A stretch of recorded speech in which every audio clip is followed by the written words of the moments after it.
Alright everyone, welcome back to the channel. We start off today talking about three major news stories that have come out over the last couple of days or so regarding the United States and some pretty big foreign policy stuff that has been going on. Link in the description, archived of course. I'm pretty sure some of you have been paying attention to the news. There's been a lot of shit going on between the US and various other nations around the world. You know, countries like China, Colombia, Venezuela, Panama, Canada, Mexico, etc., etc. We are now officially, I believe today, 2 weeks into Trump administration 2.0, and there's already been a lot of shit going on. You know, so much has been going on ever since Trump took office. There's already been a lot of news. There's already been a lot of things that have been talked about for months from Trump that are actually being enacted rather pretty swiftly here. Quite frankly, it's actually too much for me to fucking catch up with everything that's been going on. Let's be real, immigration being one of those things, and we've talked about this before, and another one of those big things has been his stance when it comes to things like foreign policy and trade and so forth. So we've been hearing for the last couple of months or so, Trump has sounded pretty stern on this whole Panama Canal concept. We've talked about this before in previous videos. He believes that the US has effectively lost control of this engineering project that we've built all this time ago. 125 years ago to be exact, our workers were dying of yellow fever just to build it. He believes that the Chinese are basically running the Panama Canal and having control over it, and Panama is allowing them to do this with the canal, and the United States, our ships are being overcharged and tariffed up the ass every time we use the canal and things like that. So because of all of this alone, Trump's been publicly threatening to essentially take back the Panama Canal from Panama because we gifted them the canal. I believe it was under Richard Nixon, if I remember correctly. He's been threatening to essentially reclaim the Panama Canal, utilizing a specific clause in the agreement between the United States and Panama that we can essentially take it back if the contract is being violated on Panama's end of everything. Also, adding into the Monroe Doctrine, with China being involved in that region, also plays a key role in this too. And when this first broke, this actually became a pretty major news story, right? You know, when Trump started even talking about taking back the Panama Canal, it became a pretty major deal when he first brought it up. On the Trump inauguration video that I made, this was one of the main things that I discussed. I also talked about it in another separate video as well, which I will pin in the upper right-hand corner in case you guys want to check it out. So, as of just right now, it appears that Panama has actually succumbed to the United States with regards to the demands on the Panama Canal, as Panama has just made an announcement. You know, their El Presidente just announced that it will no longer renew its agreements with China, you know, on their Belt and Road Initiative that Panama was in agreement to be a part of, and they will pretty much effectively start reprioritizing the US in future agreements to invest in the country, in addition to effectively retain control over the canal, essentially trying to make it more fair for the Americans, kicking the Chinese influence out of Panama and getting the Panamanian government to work more closely with the United States. Now, here's another thing that I've mentioned in a previous video. Remember when I talked about Marco Rubio becoming Secretary of State, that we would be heading right back into the Monroe Doctrine due to Rubio's alignments with many nations in Latin America? Well, it looks like this right here might actually be an example of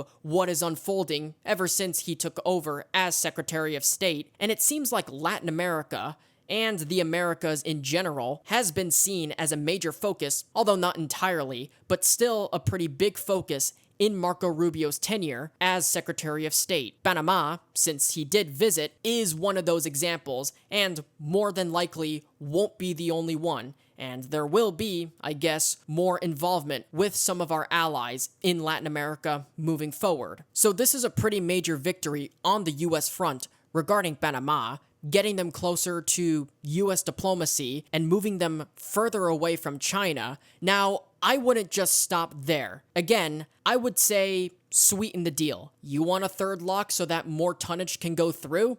Yeah, that's totally fine. You want the canal to be upgraded, maintained, and renovated completely? Absolutely. We'll do that for sure. We'll be able to cough up the extra costs with no issues. Sounds like a perfect idea. I believe we should already be drawing in Panama more closely, diplomatically speaking. I think that we should also be working with Javier Milei and Nayib Bukele too. They seem to be the only sane leaders of Latin America right now, and so we should already be doing that. Again, like I mentioned, with Marco Rubio as Secretary of State, very doable. That aside, the best thing that you could do is get the Panamanians to a situation where they do exactly what they just did, which is the president himself came out and said, well, okay, you know what? We can just scrap this arrangement we were going to have with the Chinese and basically opt out of this Belt and Road initiative that they have, and we're just going to work more closely with you guys instead. Now, obviously, this is considered such a pretty big victory for the United States, and this is basically exactly what we want. It's also good for the Panamanian people as well. The United States simply is just in a much better situation to help provide for the Panamanian people than China is. That's just what it is. The United States is closer. We're essentially on the same continent, although I would consider Panama more South America, if anything. We already built the fucking canal. We literally had workers die of yellow fever just to build it. We've got invested interest in it and whatnot. It made absolutely no goddamn sense that China, especially one of our biggest foreign adversaries, as imperialistic as they are, and they certainly are, would try to attempt to crash on over into the Americas under the Monroe Doctrine. That's not supposed to happen. That is a no-no. Sorry, guys. You could stay in your own continent, in your own hemisphere. This one happens to be ours. You know, we're the warranters of this continent and this hemisphere. Take that shit somewhere else, buddy. Some people are already calling this imperialistic. It's not, though. If anything, it's actually anti-imperialistic. I mean, don't get me wrong. We should still have ownership of the Panama Canal. It's ours, and we built it. But not only just that. The whole idea of the Monroe Doctrine was to prevent imperialism from Europe in the Americas, including some islands and other bits of land that are physically on the North American plate, like the Azores. Yes, that means those Portuguese islands are protected by us because of the Monroe Doctrine. So if you live on those islands, you're welcome, I would say. And this applies to effectively all land west of the Prime Meridian anyway. These days, though, we don't really have to be concerned about European imperialism anymore. I mean, the French aren't on the warpath at the moment. The Spanish haven't really been relevant or done anything since they first colonized the Americas. The British do not appear to be invading some random small African nation like they used to back in the day. Nowadays, it primarily comes from China.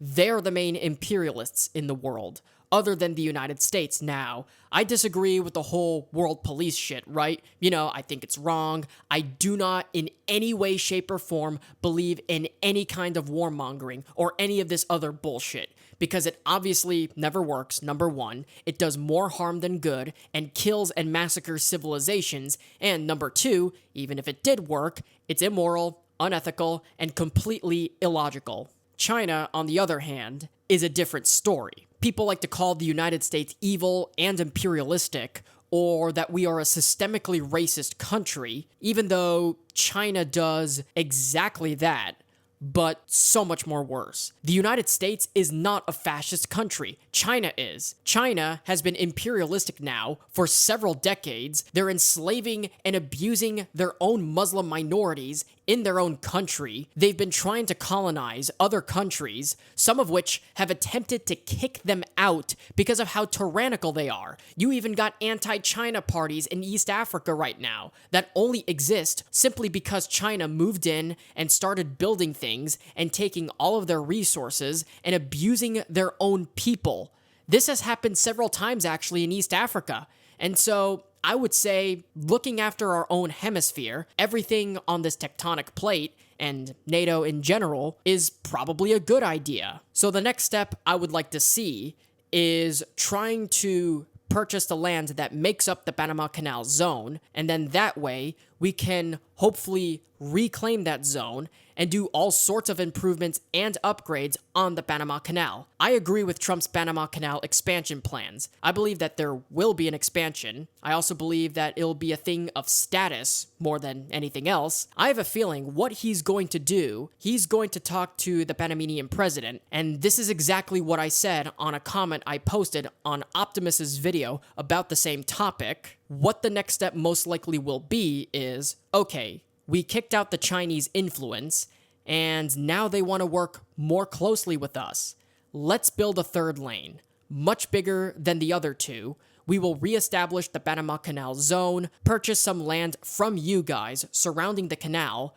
We maintain this zone. It becomes our territory. We will guarantee your safety. We will build a military base on either side, and you leave it alone. The canal, generally speaking, will be jointly administered by both us and the Panamanians, which was the original agreement again in the first place anyway, and we'll simply just go back to that. And in the process, you'll get a shit ton of money and you'll have more tonnage going through. This is a win-win situation.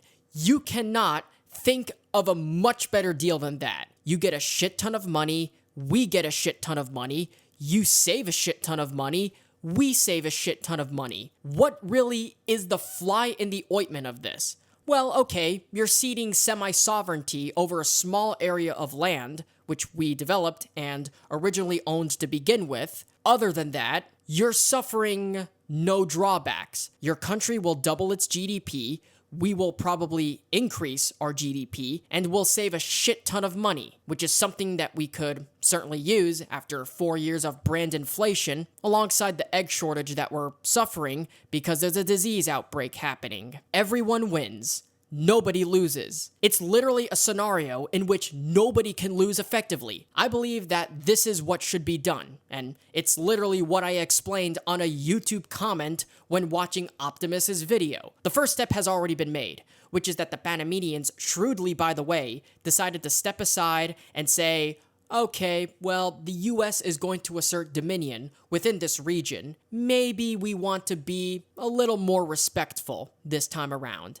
Now, all we have to do is sweeten the deal. We have a responsibility towards the Panamanians as well, and in the process, we're going to save tens of trillions of dollars. That's probably a good thing right now, and I think that's what we should do. I do not believe in screwing with the Panamanian people whatsoever. I have no problem with the Panamanians, but you do so happen to have a canal that we ourselves built, and your president was trying to use it as leverage for personal gain. That personal gain has now been moved to the side. Hate to tell you this, but it's no longer a bargaining tool. So if we can diplomatically return the canal to at least joint US control, big win there, so that we can repair it, because right now it has, well, apparently it has some technical issues. I don't know when the last time the original lane has been renovated. We can repair it, we can expand it, we can maintain it, we can guard it. It's possible for us to do this, and it's in our self-interest. It's also in the self-interest of the Panamanians. It just makes sense on both ends. The entire arrangement simply makes a lot of sense. And also, on top of this, it's also reported in this same article that Trump has also gotten word from both Mexico and Canada that basically they too will be succumbing a little bit on the tariff threats. Now, this clearly has been making a lot of pretty major headlines over the last couple of days or so. So the United States imposed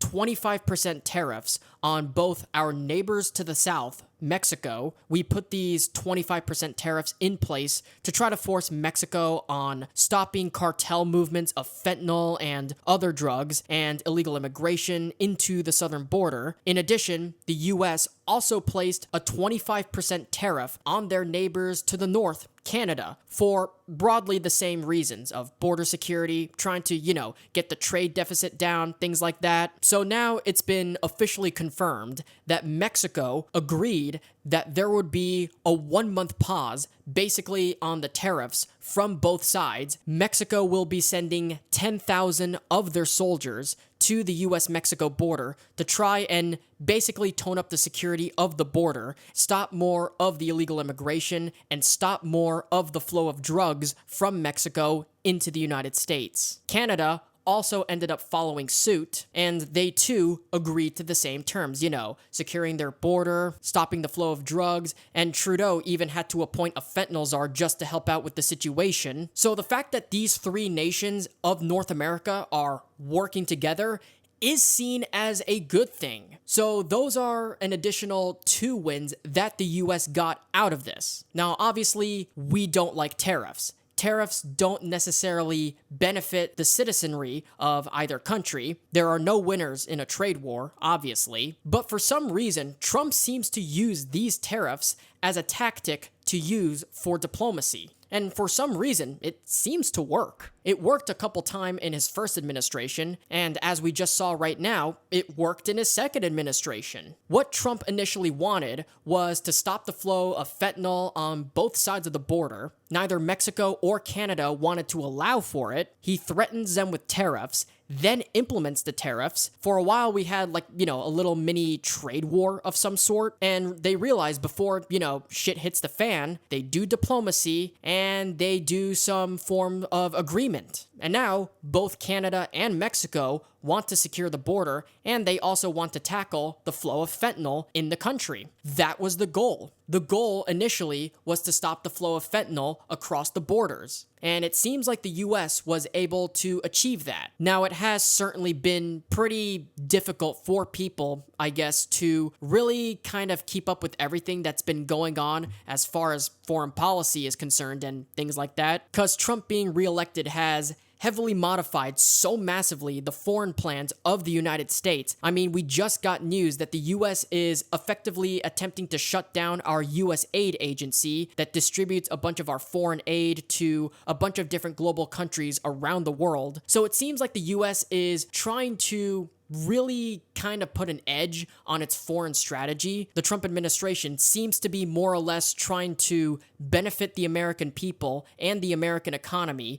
by getting these other nations to effectively force compromises at the table. So TLDR, Trump is just doing a big ask, if you know what I mean. Now, whether or not this will work in the long run, we'll just have to wait and see. But at the very least, in a couple of these plans that he started off with, the Mexico thing, the Panama thing, the Canada thing too with Trudeau, it seems like that there's already a few US victories sort of aligning there when it comes to that, which in my opinion is good news. I mean, if you guys don't know already, I am America first. I always want to see what's best for the United States. I always want to see what's best for our country regardless. There are positives and negatives to everything here, obviously, but either way, at least as of right now, this is pretty good news for the country. There's still a lot of, obviously, variability on a lot of other things. Again, we'll have to wait and see. Hopefully, the US, Canada, and Mexico can continue to work out a deal that benefits everybody to stop all the shit that's been going on between everybody on the continent. But as of right now, that's the news that we have. I mean, like I said, it's the first few weeks of the administration, so at this point, still trying to keep up with everything that's going on. It seems like everything's kind of happening in a flash. There's been a lot of executive orders, there's been a lot of massive shakeups in the federal government. DOGE is already getting to work and is slashing all this unnecessary spending. But at least as of right now, these are at least 3 news stories that seem to be pretty positive for the outcome of the United States. And with that being said, thank you guys so much for watching. If you guys enjoyed, be sure to hit that like button down below. And if you're new around here, be sure to subscribe to the channel and ring the little notification bell. Be sure to follow me on all my social medias. Links are in the description below. Share this video around with your friends, families, boyfriends, girlfriends, enemies, whomever. Definitely helps me out a lot, helps the video grow, and helps grow the channel if you were to share this video with whomever you know. Now it's time for me to pass the conversation down to you and see what you guys think. Do you think this is good news moving forward? Do you expect more to be done? What do you think the US, Canada, and Mexico should do to avoid a situation like this? What should be done with the Panama Canal? Should we have a fair trade deal done in the Americas? Again, love to hear your thoughts and opinions in the comment section down below as always. But either way, as always, like, subscribe, ring notifications, and until then, I'll see you guys in the next one. Take care, talk soon, you're awesome.